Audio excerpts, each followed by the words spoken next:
Take it away, Bobby. Okay, last week, Pippi went on a picnic with Tommy and Annika, and the big excitement was the bull that was chasing Tommy, but Pippi took care of the bull. And she lifted it up, she flipped it around, she rode on its back, and the bull just gave up and said he didn't want to see another kid ever again. So let's see what happens to Pippi and Annika and Thomas this week. Pippi goes to the circus. A circus had come to the little town, and all the children were begging their mothers and fathers for permission to go. Of course, Tommy and Annika asked to go too, and their kind father immediately gave them some money. Clutching it tightly in their hands, they rushed over to Pippi's. She was on the porch with her horse, braiding his tail into tiny pigtails and tying each one with a red ribbon. I think it's his birthday too, she announced, so he has to be all dressed up. Pippi, said Tommy, all out of breath because they'd been running so fast. Pippi, do you want to go with us to the circus?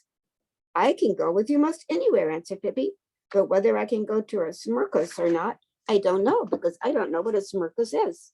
Does it hurt? Silly, said Tommy. Of course it doesn't hurt. It's fun. Horses and clowns and pretty ladies that walk the tightrope.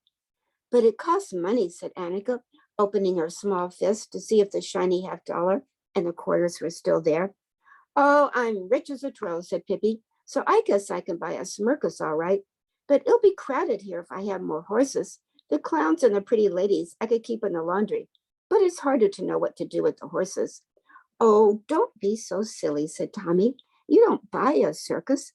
It costs money to go and look at it. See? Preserve us, cried Pippi and shut her eyes tightly. It costs money to look, and here I go around goggling all day. Goodness knows how much money I've goggled up already. Then little by little, she opened one eye very carefully, and it rolled round and round in her head. Cost what it may, she said, I must take a look. At last, Tommy and Annika managed to explain to Pippi what a circus really was, and she took some gold pieces out of her suitcase, and then she put on her hat, which was as big as a millstone, and off they all went. There were crowds of people outside the circus tent and a long line at the ticket window. But at last it was Pippi's turn. She stuck her head through the window and stared at the dear old lady sitting there. How much does it cost to look at you? Pippi asked.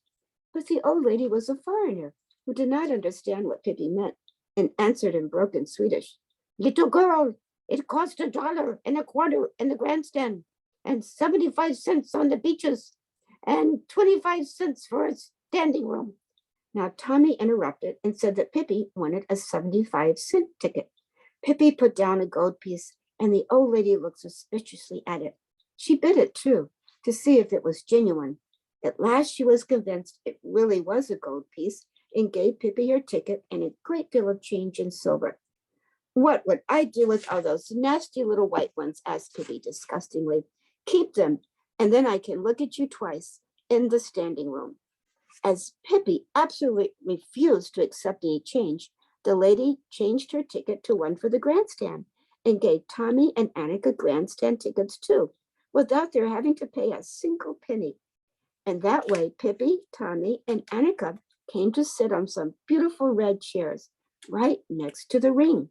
Tommy and Annika turned around several times to wave to their schoolmates who were sitting much further away. This is a remarkable place, said Pippi, looking around in astonishment. But see, they've spilled sawdust all over the floor. Not that I'm over fussy myself, but that does look careless to me. Tommy explained that all circuses have sawdust on the floor for the horses to run around in. On a platform nearby, the circus band suddenly began to play a thundering march. Pippi clapped her hands wildly and jumped up and down with delight. Does it cost money to hear it too, she asked, or can you do that for nothing? At that moment, the curtain in front of the performer's entrance was drawn aside, and the ringmaster in a black frock coat with a whip in his hand came running in, followed by 10 white horses with red plumes on their heads. The ringmaster cracked his whip, and all the horses galloped around the ring, and then he cracked it again, and all the horses stood still, with their front feet up on the railing around the ring. One of them stopped directly in front of the children. Annika didn't like to have a horse so near her, and she drew back in her chair as far as she could. But Pippi leaned forward and took the horse's right foot in her hands. "Hello there," she said. "My horse sent you his best wishes. It's his birthday today, too, but he has bows on his tail instead of on his head." Luckily, she dropped the foot before the ringmaster cracked the whip again, because then all the horses jumped away from the railing and began to run around the ring. When the act was over, the ringmaster bowed politely and the horses ran out. In an instant, the curtain opened again for a single cold black horse, and on its back stood a beautiful lady dressed in green silk tights. The program said her name was Miss Carmenza. The horse trotted around in the sawdust, and Miss Carmenza stood calmly on his back, and she smiled. But then something happened. Just as the horse passed Pippi's seat, something came swishing through the air, and it was none other than Pippi herself. And there she stood on the horse's back behind Mrs. Camina. At first, Mrs. Camina was so astonished she nearly fell off the horse. But then she got mad. She began to strike out with her hands behind her back to make Pippi jump off, but it didn't work. "Take it easy," said Pippi. "Do you think you're the only one who can have fun? Other people have paid too, haven't they?" Then Miss Carmina tried to jump off herself, but that didn't work either, because Pippi was holding her tightly around the waist. At that, the audience couldn't help but laugh. They thought it was very funny to see the lovely Miss Carmina held against her will by a little red-headed youngster who stood there on the horse's back in her enormous shoes and looked as if she had never done anything except perform in a circus. But the ringmaster did not laugh. He turned towards an attendant in a red uniform and made a sign for him to go and stop the horse. "Is the act already over?" asked Pippi in disappointed tone. "Just when we were having so much fun?" "Horrible child," hissed the ringmaster between his teeth. "Get out of here." Pippi looked at him sadly. "Why are you mad at me?" she asked. "What's the matter? I thought we were here to have fun." She skipped off the horse and went back to her seat. But now 2 huge guards came to throw her out. They took hold of her and tried to lift her up, but they couldn't do it. Pippi sat absolutely still, and it was impossible to budge her, although they tried as hard as they could. At last, they shrugged their shoulders and went off. Meanwhile, the next act had begun. It was Miss Alvera about to walk the tightrope. She wore a pink tulle skirt and carried a little pink parasol in her hand. With delicate little steps, she ran out on the rope. She swung her legs gracefully in the air and did all sorts of tricks. It looked so pretty. She even showed how she could walk backwards on the narrow rope. But when she got back to the little platform at the end of the rope, there stood Pippi. "What are you going to do now?" asked Pippi, delighted when she saw how astonished Miss Alvera looked. Miss Alvera said nothing at all, but she jumped down from the rope and threw her arms around the ringmaster's neck, for he was her father. And the ringmaster once more sent for his guards to throw Pippi out of the tent. This time he sent 5 of them, but all the people shouted, "Let her stay, we want to see the red-headed girl." And they stomped their feet and they clapped their hands. Pippi ran out on the rope, and Miss Alvera's tricks were as nothing compared with Pippi's. When she got to the middle of the rope, she stretched one leg straight up in the air, and her big shoes spread out like a roof over her head. She bent her foot a little so she could tickle herself with the back of her ear. The ringmaster was not at all pleased to have Pippi performing in his circus. He wanted to get rid of her, so he stowed up and loosened the mechanism that held the rope taut, thinking surely Pippi was going to fall. But Pippi did not fall. She set the rope swinging instead. Back and forth it swayed, and Pippi swung faster and faster until suddenly she leaped out into the air and landed right on top of the ringmaster. He was so frightened he began to run. "Oh, what a jolly horse," cried Pippi. "But why don't you have any pom-poms in your hair?" Let's see. It's beginning. The Pippi's jumping off on top of them. Oh, he is so angry. Oh, let me see. I've got to get back to where we were. Well, now Pippi decided it was time to go back to Tommy and Annika. She jumped off the ringmaster and went back to her seat. The next act was about to begin, but there was a brief pause because the ringmaster had to go out and get a drink of water and comb his hair. When he came in again, he bowed to the audience and said, "Ladies and gentlemen, in a moment you will be privileged to see the greatest marvel of all time, the strongest man in the world, the mighty Adolf, whom no one has yet been able to conquer.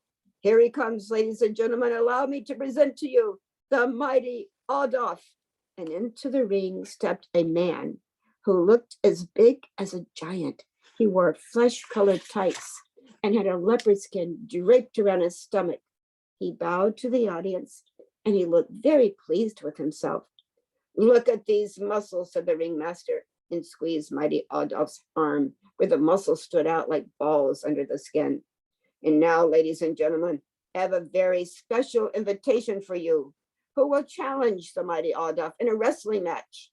Which of you dares to try his strength against the world's strongest man? $100 for anyone who can conquer the mighty Adolf. $100, ladies and gentlemen. Think of that. Who will be the first to try?"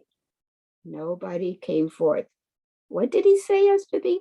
"He says that anybody who can lick that big man will get $100, answered Tommy. "I can," said Pippi, "but I think it would be too bad because he looks nice." "Oh, no, you couldn't," said Annika. "He's the strongest man in the world." "Man, yes," said Pippi, "but I am the strongest girl in the world. Remember that." Meanwhile, the mighty Adolf was lifting heavy iron weights and bending thick iron rods in the middle, just to show how strong he was. "Oh, come now, ladies and gentlemen," cried the ringmaster. "Is there really nobody here who wants to earn $100? Shall I really be forced to keep this myself?" And he waved the bill in the air. Oh, no, you certainly won't be forced to," said Pippi, and stepped over the railing into the ring. The ringmaster was absolutely wild when he saw her. "Get out of here. I don't want to see any more of you," he hissed. "Why do you always have to be so unfriendly?" said Pippi reproachfully. "I just want to fight with mighty Adolf." "This is no place for jokes," said the ringmaster. "Get out of here before the mighty Adolf hears your impudent nonsense." But Pippi went right by the ringmaster and up to the mighty Adolf himself. She took his hand and shook it heartily. "Shall we fight a little, you and I?" she asked. Mighty Adolf looked at her, but did not understand a word. "In 1 minute, I will begin," said Pippi. And begin she did. She grabbed the mighty Adolf around the waist, and before anyone knew what was happening, she threw him on the mat. Mighty Adolf leaped up, his face absolutely scarlet. "Atta girl, Pippi!" shrieked Tommy and Annika so loudly that all the people in the circus heard it and began to shriek, "Atta girl, Pippi!" The ringmaster sat on the railing, wringing his hands. He was mad, but mighty Adolf was madder. Never, never in his whole life had he experienced anything so humiliating as this. He had certainly intended to show that little red-headed girl what kind of man mighty Adolf really was. He rushed at Pippi and caught her around the waist, but Pippi stood firm as a rock. "You can do better than that," she said to encourage him, and then she wiggled out of his grasp, and in a twinkling of an eye, mighty Adolf was on the mat again. Pippi stood beside him waiting. She didn't have to wait long. With a roar, he was up again, rushing at her. "Tiddly-pump and piddly-day," said Pippi, and all the people in the tent stomped their feet and threw their hats in the air, shouting, "Hooray for Pippi!" Then mighty Adolf came rushing at her for the third time. Pippi lifted him high in the air, and with her arms straight above her, carried him clear around the ring. And then she laid him down on the mat again and held him there. "Now, little fellow," she said, "I don't think we'll bother about this anymore. We'll never have any more fun than we already have." "Pippi's the winner! Pippi's the winner!" cried all the people. Mighty Adolf stole out as fast as he could, and the ringmaster had to go and hand Pippi the $100, although he looked as if he much preferred to eat her. "Here you are, young lady, here you are, $100. "Oh, that thing," said Pippi scornfully. "What do I want with that old piece of paper? Take it and use it to fry herring if you want to. And she went back to her seat. This is certainly a long smirkus, she said to Tommy and Annika. I think I'll take a little snooze, but wake me up if they need my help with anything else. And then she lay back in her chair and went to sleep at once. And there she lay and she snored while the clowns, the sword swallowers, and the snake charmers did their tricks for Tommy and Annika and all the rest of the people in the circus.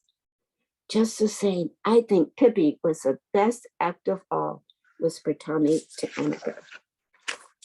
The next chapter, Pippi entertains two burglars.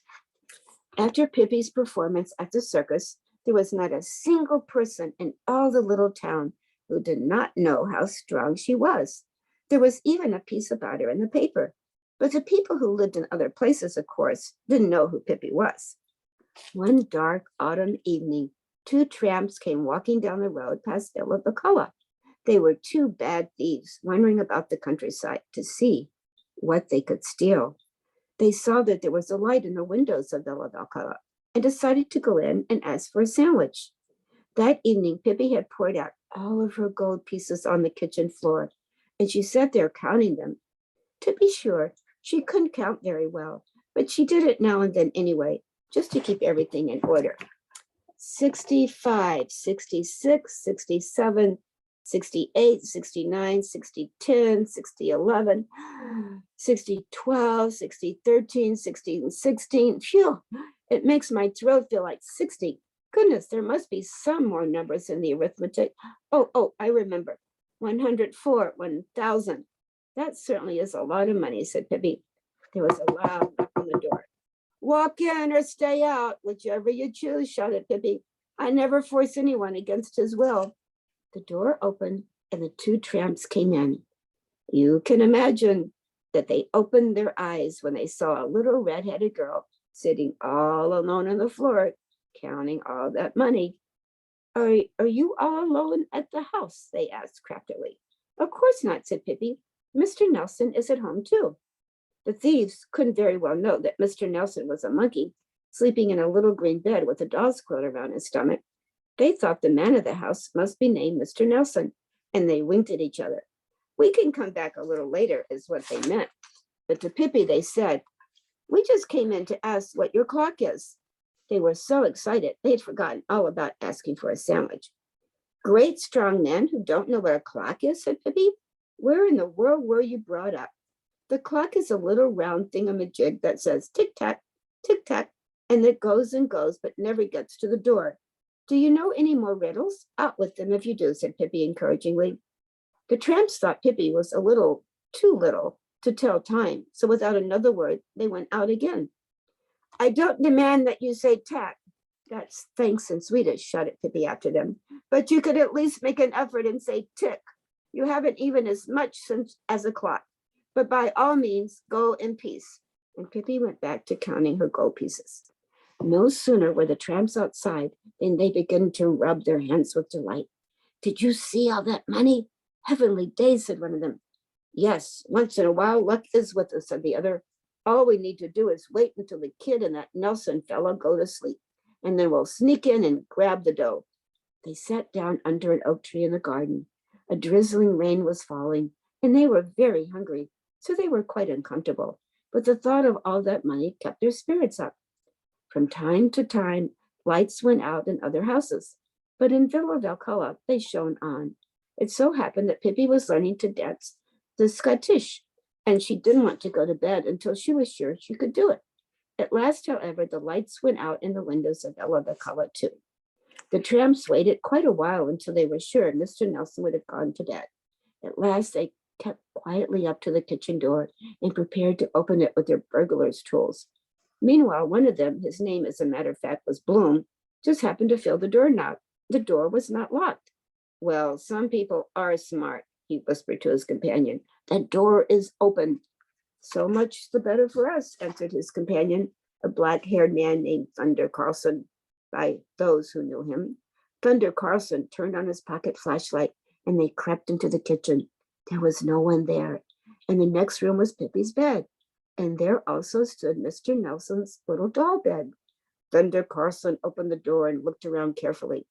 Everything was quiet as he played his flashlight around the room. When the light touched Pippi's bed, the two tramps were amazed to see nothing but a pair of feet on the pillow. Pippi, as usual, had her head under the covers at the foot of the bed. That must be the girl, whispered Thunder Carlson to Bloom, and no doubt she sleeps soundly. But where in the world is Nelson, do you suppose? Mr. Nelson, if you please, came Pippi's calm voice from under the covers. Mr. Nelson is in the little green doll bed. The tramps were so startled they almost rushed out at once. It suddenly dawned on them, though, that Pippi had said that Mr. Nelson was lying in a doll's bed. And now, in the light of the flashlight, they could see the little bed and the tiny monkey lying on it. Thunder Carlson couldn't help laughing. Bloom, he said, Mr. Nelson's a monkey. Can you beat that? Well, what did you think he was? Came Pippi's calm voice from under the covers. A lawnmower? Aren't your mother and father at home? Asked Bloom. No, said Pippi, they're gone, completely gone. Thunder Carlson and Bloom chuckled with delight. Listen, little girl, said Thunder Carlson, come out so we can talk to you. No, I'm sleeping, said Pippi.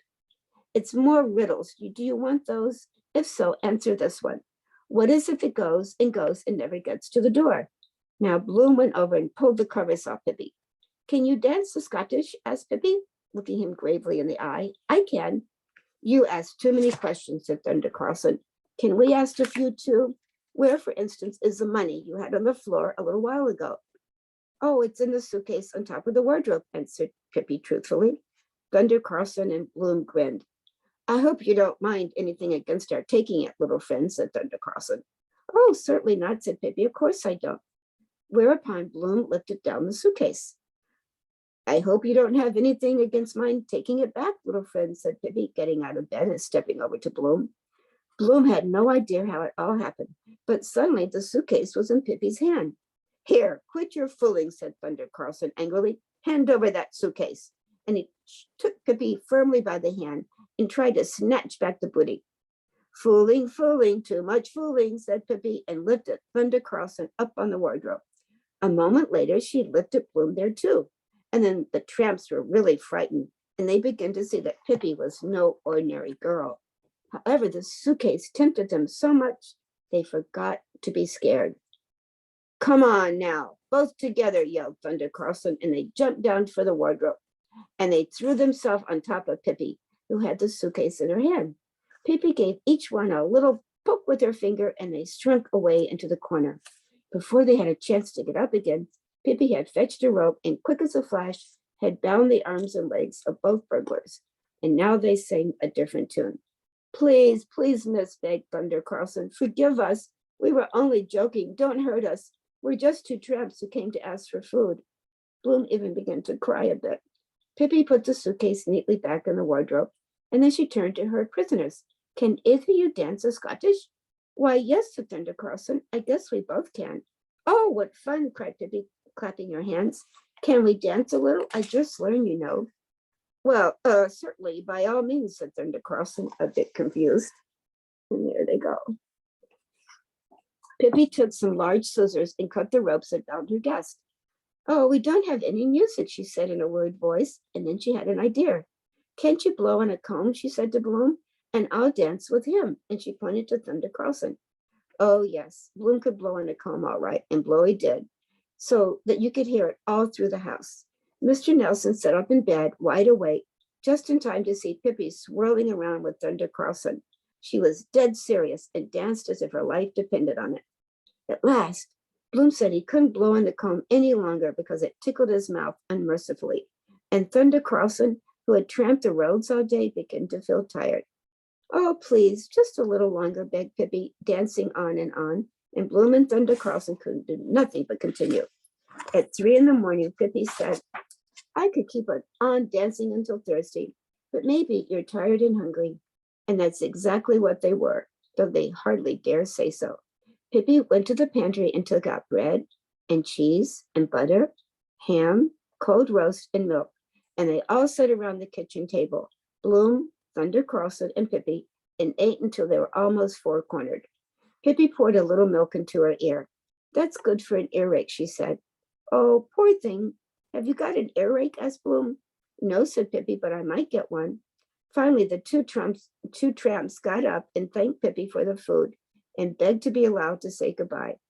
Well, it was awful jolly that you came. Do you really have to go so soon? Said Pippi regretfully.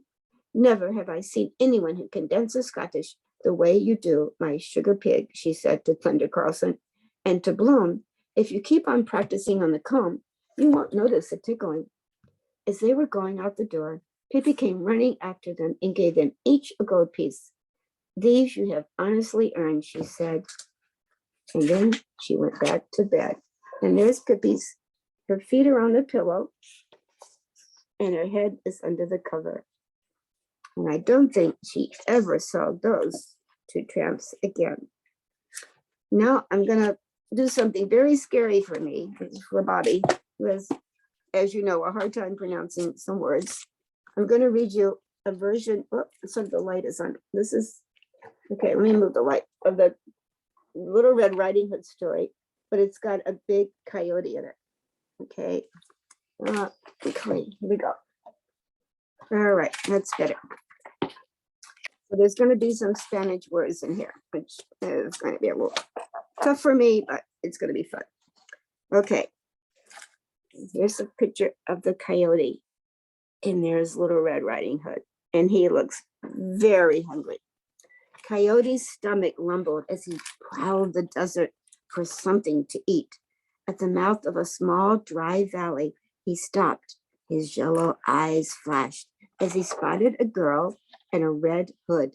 She was holding a basket, and she was picking desert flowers. Coyote licked his lips. He crept towards the girl in the capsa roga, picking flowers. The girl in the red hood sang, da-dum, da-dum, da-dum, da-dum. With his eyes narrowed into slits, Coyote crept closer and closer. The girl in the capsa roga picked more flowers. As Coyote drew near, he prepared to pounce, but suddenly his stomach rumbled. It churned and it gurgled and it grumbled. The girl rode around. Oh, Senor Coyote, what do you want? Uh-oh, Senor Coyote wants to eat her. That's what he wants. Ah, said Coyote as his stomach rumbled. Ah, yeah. I wanted to say buenos dias. Oh, buenos dias to you, said the girl as she took a step back. My name is Isabel. Oh my, that's a pretty red hood you are wearing, Isabel, said the coyote, and his yellow eyes flashed, and he inched closer to Isabel. Oh gosh, he is, let's see if we get his face here.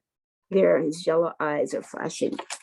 Very big and very scary. Gracias, senor. Thank you, sir. This capsa roja keeps the sun from my face, said Isabella as she took another step backwards. I see, said the coyote. And where are you going? Licking his lips, he inched closer to Isabel.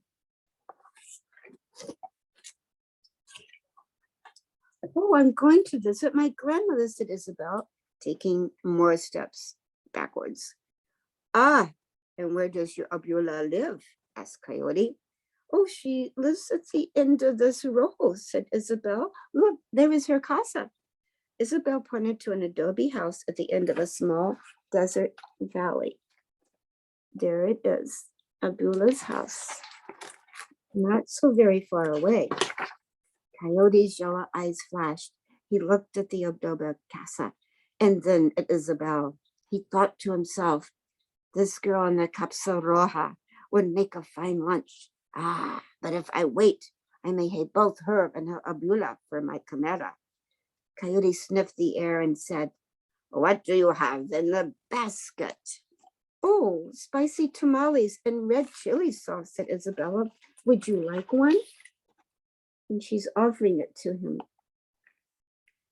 Oh, pretty brave kid, I'd say. No, said the coyote. I never eat tamales and chili sauce. They are like fire, like fuego. They burn my mouth, snapped the coyote. Coyote looked at the casa of Isabel's abuela. and said, I must be going. Goodbye. Adios, senor, replied Isabel. Coyote kicked up a little dust. His yellow eyes flashed as he disappeared into the rogo that led to the casa of Isabel's abula. Okay, here he goes. And there's the casa. And he is kicking up the dust because he's traveling so fast. And Isabel and the lizard and the snake watching him go in the same direction she's headed too. When Coyote arrived at Abula's casa, he found the door open. Licking his lips, he crept inside. The casa was silent and still. Coyote looked into each room, but he did not see Isabel's abula. And just then, he heard Isabella lift the latch of the gate outside. Coyote scampered into Abula's bedroom. He put on Abula's nightgown. He jumped into Abula's bed and pulled the covers up over his chin.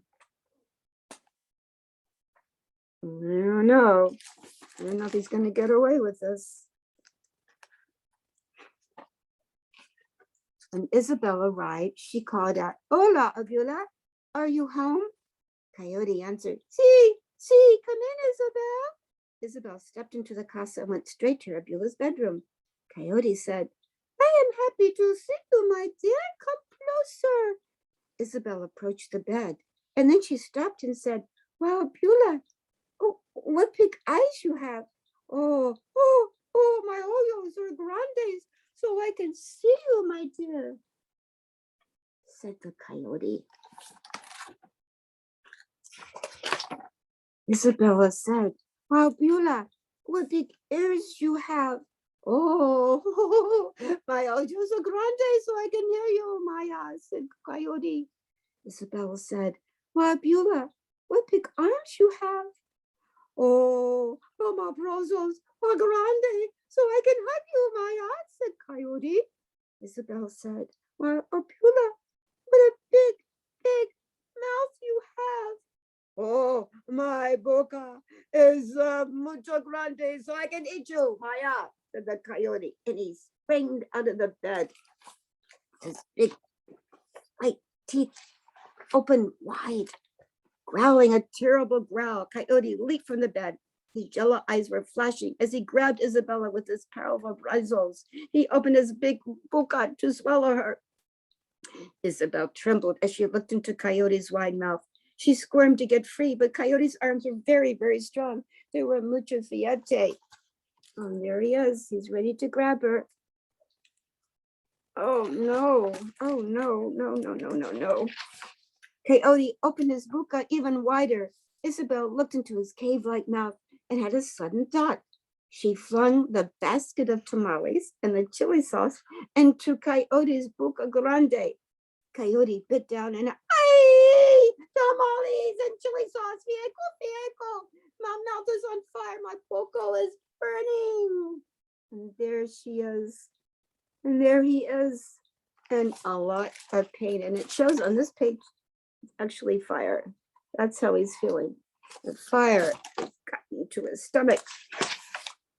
Coyote dropped Isabel and raced out of the casa. He scurried through the gate and scampered into the rogo, howling all the while. Oh! Isabel listened to his howls fade away. Just then, the back of the door of the casa opened. A voice said, Hola, Isabel. I am happy to see you, Maya. Isabel turned and cried, Oh, Abula.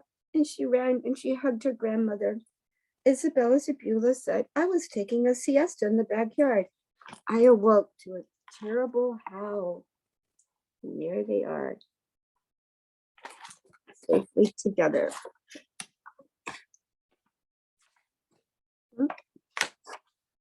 Isabel said, That was Coyote. He wanted me for his comida, but I flung a basket of tamales and chili sauce into his boca grande. You are a brave and clever girl, said Isabella's Abula. But Abula, said Isabella, I brought those tamales and chili sauce for you. Do not worry, Maya, said Abula. We can make more. And that's exactly what they did.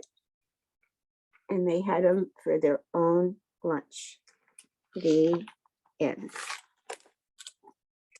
Those are my stories for today. Thank you for